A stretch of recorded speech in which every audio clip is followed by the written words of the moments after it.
Okay, so the first question wanted us to pretty much pick out a step that we thought we could take in order to start using the internet as, not a way just to Facebook stalk, just to become more nationally aware, to, become better, smarter internet users. And this made me think of something that I did a couple weeks ago, actually,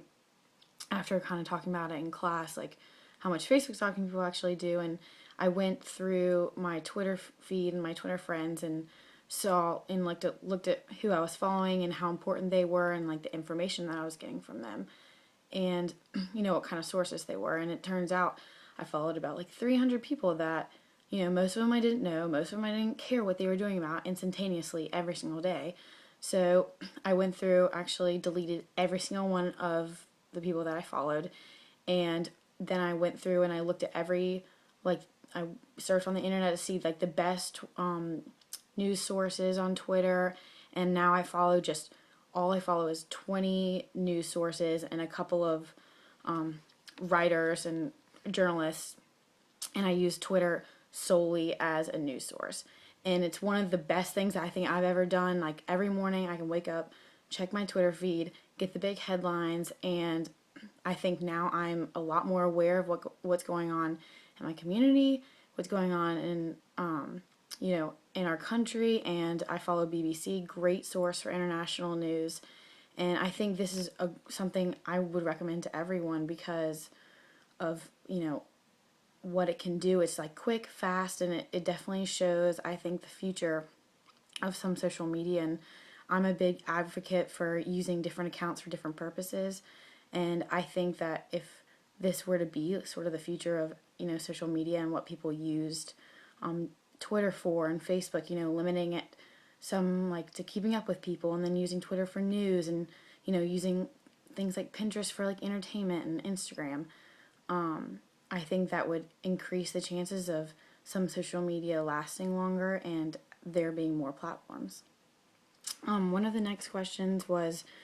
about Judith Donath, and I wanted to talk about kind of her question that she posed in the video about what is the value of being global. And this made me kind of think of like survival of the fittest and how we have this innate feeling of needing to be like connected to people and having relationships and having this emotional ties, and how it like we have this like curiosity and need for knowledge, and kind of going back to like what provokes hours of Facebook stalking and internet browsing. And it's sort of that survival of the fittest, like wanting to be smart, wanting to be aware, and like connected to those around us. And I thought that went back to the strong ties and how it's sort of like, we have strong ties and we have weak ties, but social media has kind of changed that definition, and it's made what strong ties are, they're weaker strong ties almost. So like we have the like button and the comment button, you can comment, and that makes you connected and it makes those strong ties, and you don't have to go out and spend an hour with someone to be really good friends with them and be really close. And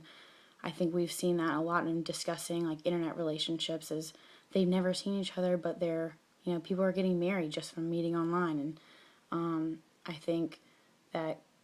being global is a lot easier with social media, and I think that like bottom line is it changes our relationship, and these strong ties don't necessarily